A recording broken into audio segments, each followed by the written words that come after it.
We're flying a 6.2 meter drone that's carrying a big tree and up to 200 kilos, which means that this is a large flying robot. We have our smallest scale model here. We use it for flight control systems testing. It's essentially a small scale representation of the big drone. I am Magnus Hedlund. I am the drone team lead.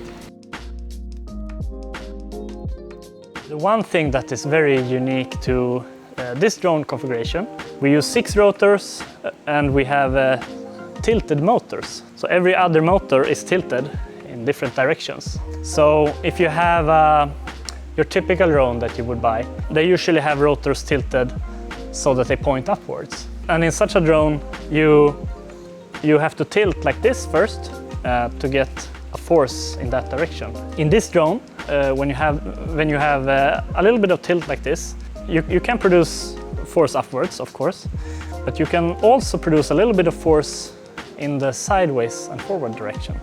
So what you can do is you can fly like this and you can make adjustments like that. Small adjustments.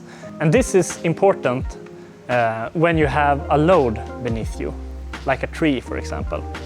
And then we can rotate around the center of mass, the combined center of mass with the tree. And then we can have control anyway. So this is core to our concept.